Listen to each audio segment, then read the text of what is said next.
Hi, everybody. How's it going? Hope that you guys are having a great morning. Hi, Brian Carver. Well, I am going to just get ready to start. Hi, Tracy and Betty and Donna. I am talking about dating this week. So I know that this is not necessarily relevant for all of you, but I do have a lot of singles at Periscope with me and some who I know watch on the replay pretty faithfully. And this is a topic that I've been talking about for 20 years. So I just wanted to go ahead and cover this on my Periscope so I can get it on my website. But I'm Trina Titus Lozano, and I am a counselor and ordained Christian minister. And as Felipe just called me, I'm a relationship mogul. So that's what he said. And it's kind of my thing. And I love talking about healthy relationships. So in order to have a healthy marriage, that's going to start off with a healthy dating relationship. And very oftentimes in my counseling office, I'm working on helping people have a healthy marriage. And the reality is they had such an unhealthy dating relationship. Oh, thanks, Brian, for helping me out. You guys can check out my website for past Periscopes on relationships and family and emotional intelligence and all kinds of things. But very often what happens in my marriage counseling office is that my couple has such a really less than ideal, I should say, dating relationship. And so what happens is that unfortunate dating relationship really leads into some serious marriage problems.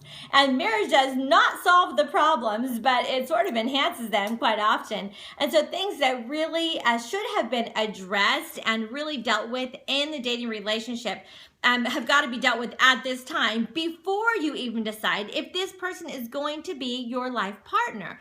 So as I've been talking about this week on my Periscope is you have to really choose wisely and then treat kindly.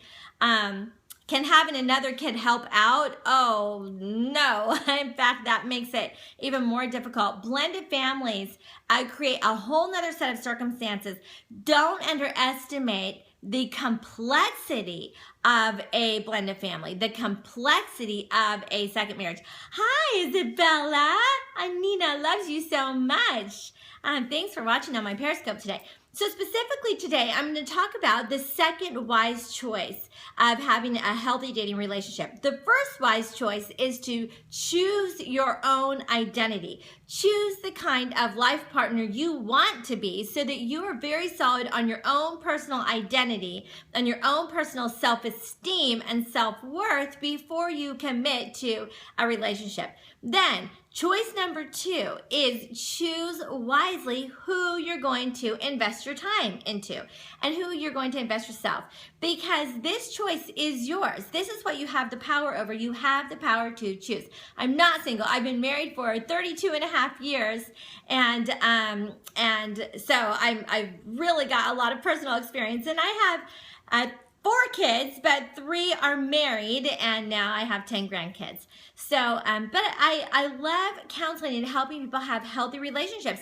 And the best case scenario is first marriage till death do us part. And I don't recommend second marriage. I really don't.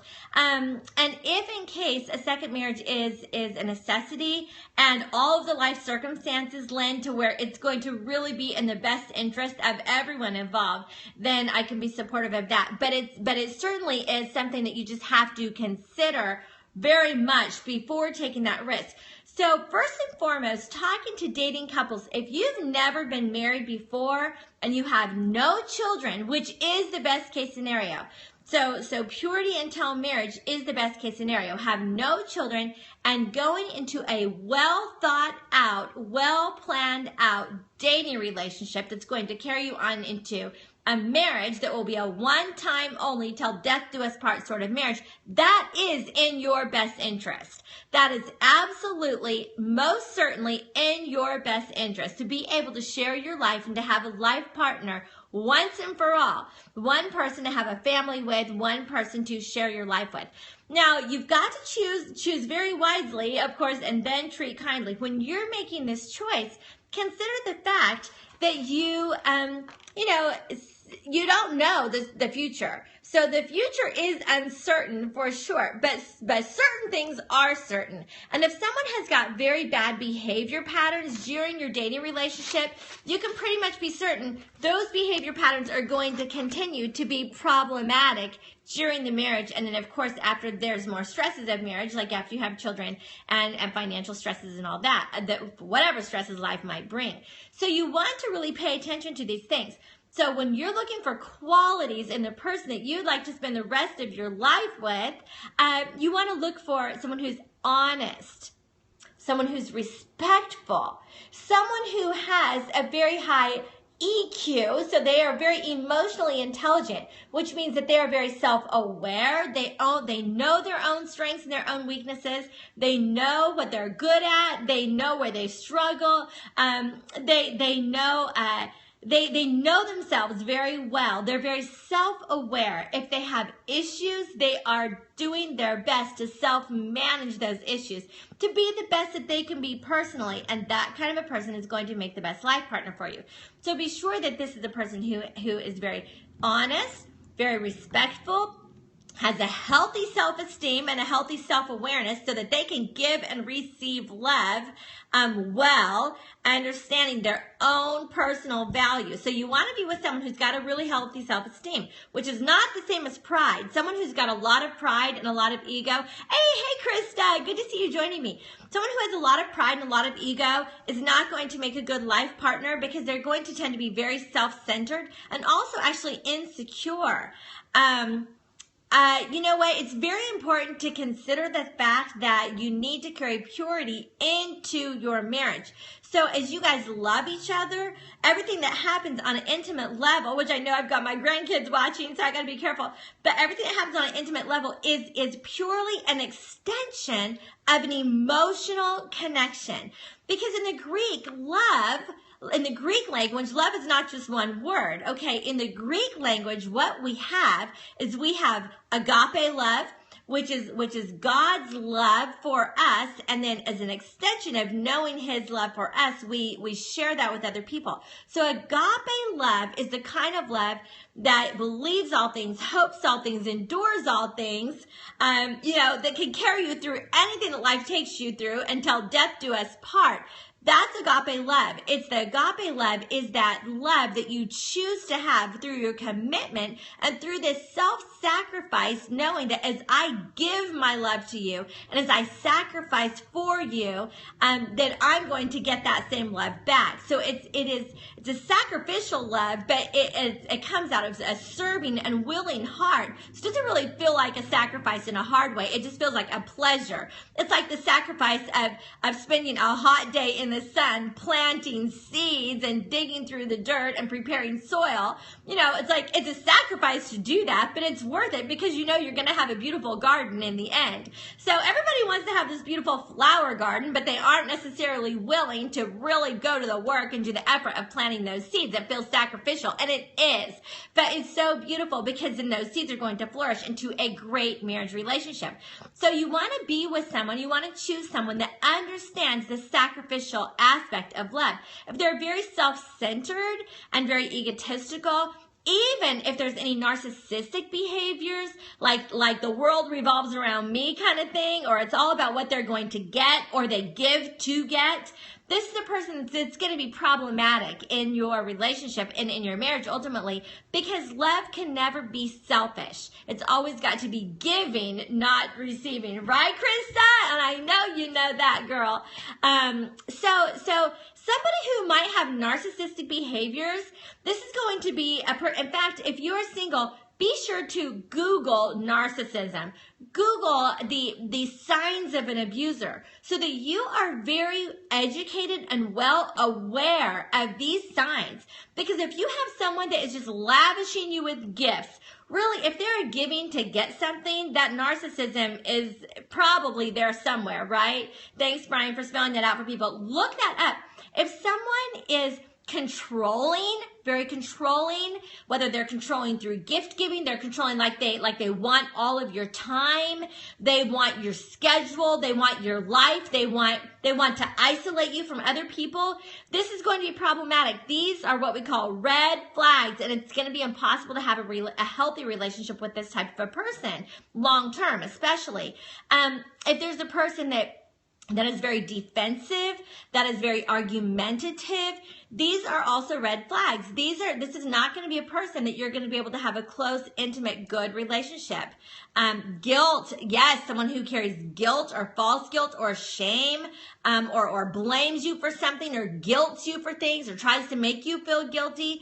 Again, these are going to be problematic signs that are not going to aid in a healthy relationship. So you don't want to choose that kind of person. You really want to say, I see these signs, and you need to break up. Because don't ever be afraid of being alone. Don't ever be afraid of being lonely, because it's ultimately much better than being in a marriage with a selfish person and an egotistical or a narcissistic person. You don't want to be stuck in a relationship like that, and for certain don't want to have children and have a family with someone who's very self-centered. Okay, that is going to be a problem, right, Krista? That's right. So as you guys make these wise choices of who to invest time in your dating relationships, keep in mind these qualities. So they've got to be honest, and I mean all the time, and I mean vulnerable in their honesty. So they have to be honest. They need to be respectful of you, respectful of themselves, respectful of your time, respectful of your privacy, respectful of your moral choices, respectful of your family. You want them to be family oriented. You want them to love your family, not try to isolate you from your family, because ultimately you guys are going to all be in-laws and relatives and family reunions together and weddings together. And all there's a leave and cleave element to marriage. The truth is you're all going to be extended families. Oh, no. That's right, Wendy. A white lie is a lie. Anytime, even any withholding of the truth is a lie. Whenever you're in a serious dating relationship, there's got to be full vulnerability before marriage. That's very important. And I always be sure that people that I'm counseling in premarital counseling are completely vulnerable and completely honest. That's massively important. You also want to choose someone who's very selfless. Okay, someone who's very giving. Now remember, these are qualities that you want to be yourself first and foremost. That was choice number one. And then choice number two is you've got to hold a standard of expecting these same qualities from somebody else. This is not expecting too much to expect the person that you're dating and your life partner to have these qualities. When you're choosing wisely, these are very important. Choose someone who does have high family values. Choose someone who has the same religion as you have. If you have a very high value for faith and for religion, it's very important that you guys are compatible and that you have that in common. Be sure that you have a lot in common with the person that you're choosing to marry. Because if you're going to do life together, opposites normally attract. As far as like opposite personalities, you'll have more of an extrovert, be more attracted to an introvert, which is great. There becomes like a you complete me sort of dynamic. But it's very important that you have common interests and that you have a common lifestyle and a common idea of what type of a life you want to live. So think about the rest of your life. Think about what the rest of your life would be like with this person. Think about location. Are they willing to move? Are you willing to move? Are you guys willing to live near extended family, or are you willing to live in a certain place if a job would take you to another place? Are you guys wanting to live in America or overseas? Discuss these things. And if you want to live, for instance, at home, wherever you grew up, or near your relatives, then you've got to marry somebody. That's right, Brian. Exactly. Thanks for writing it out like that. You've got to marry somebody that is willing to settle in the same location that you want to settle. Brian, I remember when you and Rhonda were dating and you were just friends. And, but when you guys started dating and started having more of a serious relationship, and then ultimately after you got engaged, You guys had this conversation. Are we going to settle near your parents in Pennsylvania or near my parents in Georgia? Are we going to partner up with your parents' chiropractic office in Pennsylvania or with my dad's chiropractic office in Atlanta? I mean, and these are conversations that you have to have. And when you make this decision, it's not that it can't ever be changed. It can, but you guys have got to be on the same page with your life choices, right? Trust is very important. Being able to have good communication is very important so that you're able to really have these ideas. Some things are negotiable. Some things are not negotiable for certain people. For some people, location is negotiable. They're flexible that way. For other people, location is not negotiable. They're not flexible, for instance. They just want to live and be married and raise a family in a certain location. So if they're not flexible on that, the person they're married certainly has to understand that. So whatever it is, this is going to happen through communication. So when you're choosing a life partner, choose someone that you communicate well with. Choose somebody that's going to give you good feedback, that's going to participate in communication. So you want to choose a participator. You want to choose somebody that is willing to be authentically themselves. In other words, they're open and honest with you. They're authentic. They're themselves. They're not putting on a front. I had a girl yesterday ask me if she was dating a guy that said that he was a nice guy. They were the same religion. He was a Christian. She was a Christian. But he just happened to mention to her, after getting to know each other pretty well, he wanted to be honest with her. Well, that's great. Honesty is certainly a quality that's right up there with what's important. But he wanted to be honest with her that he smokes weed every once in a while, you know.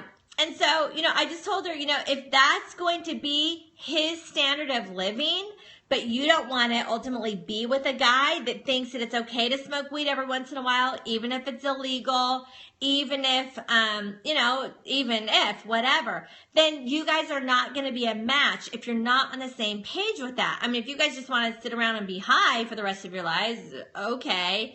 Or if it's okay with you, then, you know, y'all move to Colorado and at least it won't be illegal or whatever. But you know, think about the standards that you have, and then you want to be a match with a person who has the same standards or the same ideals. Same with drinking. If you think that daily drinking is okay, but they don't, or if you think that you never want to have alcohol in your home, but these things are things that you've got to be on the same page about, and you have to communicate about it.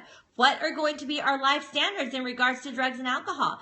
My standard was that no alcohol at home, ever. Ever, ever, ever. No alcohol in our home. My husband's standard was, he totally agreed with that, but he can have an occasional drink when he goes out on a date night.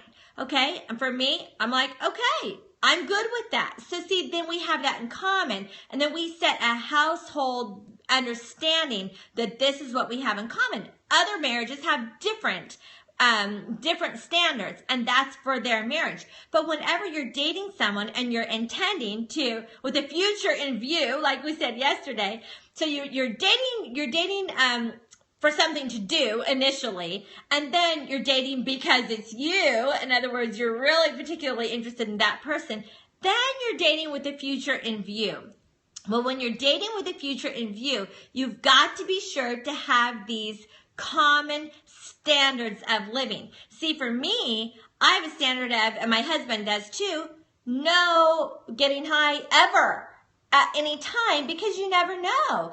If you're an others-oriented person, look, I can't be high if my kids have an emergency and I need to take them to the doctor. I can't be high. I can't be high if you have an emergency and I might need to take you to the emergency room. You know, I can't be high if some sort of a life emergency happens. I need to be on my game and mentally prepared. So I don't ever want to be high or buzzed or intoxicated or anything, because I want to be always prepared to meet the needs that might come up. I mean, it's life.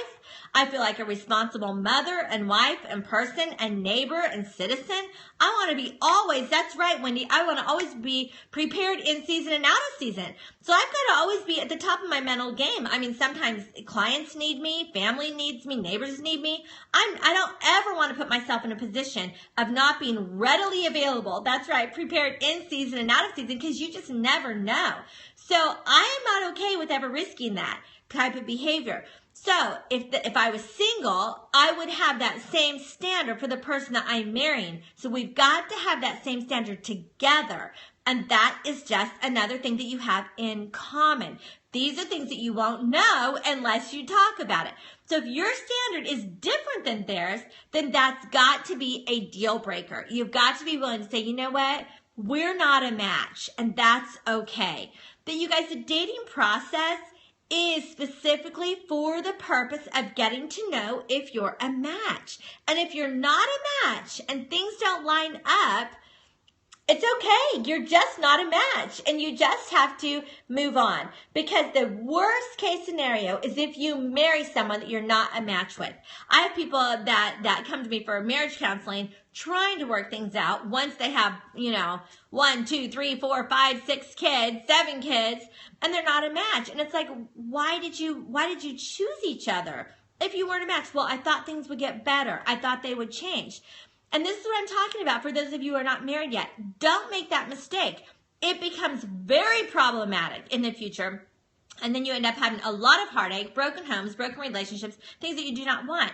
Make sure you're a match. Make sure you're compatible. Make sure you have enough in common. Make sure that there's integrity, which means there's an integration of what you believe and how you behave. There's an integrity in your own life. There's an integrity of in their life.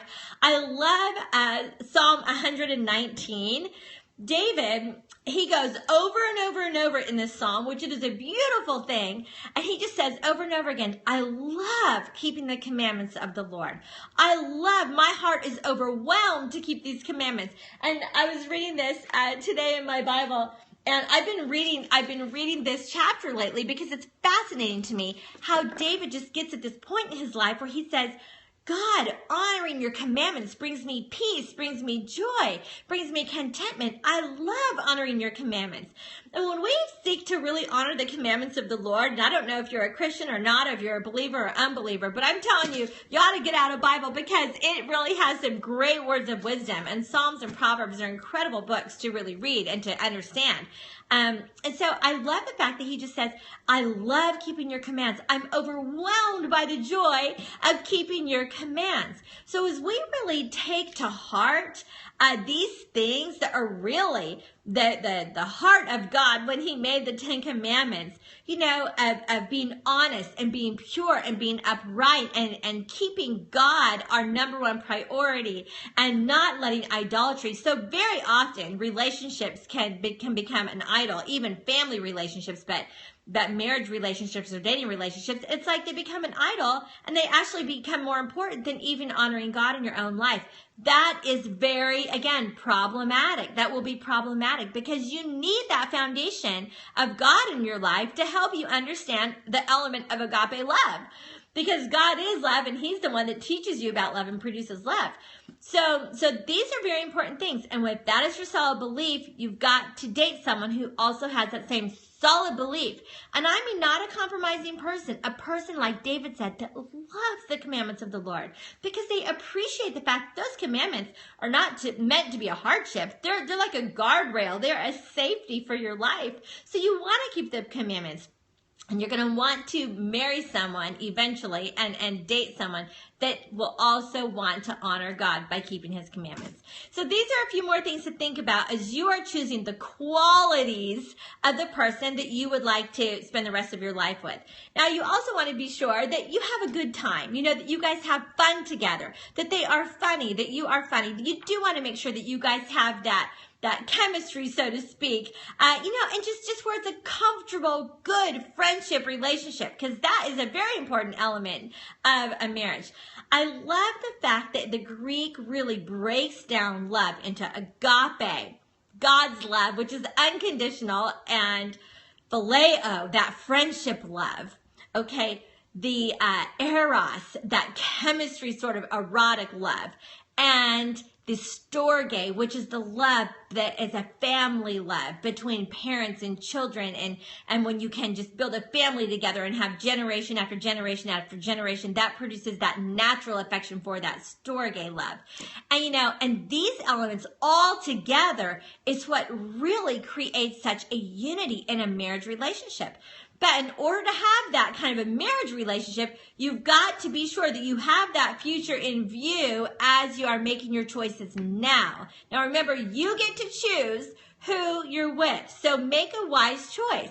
You aren't just a victim of whoever happens to choose you. You know, they happen to choose me, so I just married them because they were the only one asking me. It's like, no, you know, if all of these qualities don't really line up, don't be afraid to be single, okay? Because you can be alone but not lonely. Because, you know, ultimately, you don't have to be bored if you're single. You can certainly fill up your time with very important things that are going to benefit your own life and going to benefit others. You can improve your life intellectually. You can improve your life spiritually. There's lots of things that you can do with the gift of singleness. So embrace this opportunity in your life and don't fall prey to being desperate. You are not desperate. You are an awesome person. So don't ever feel like you are desperate. And so you guys continue to think about these things. Make wise choices. And I'm going to keep talking about this tonight. And thank you for Periscoping with me. And you guys have a great rest of the day. And I'll be back at 9 o'clock tonight to continue this topic of making wise choices in your dating relationships. So God bless you guys. Have a great day. Thank you, Wendy. There's my website, Trina Titus Lozano. And I will have this week's Periscopes downloaded on Friday. But for older Periscopes, go ahead and go there. You guys have a great day, and I'll be back tonight. Bye-bye.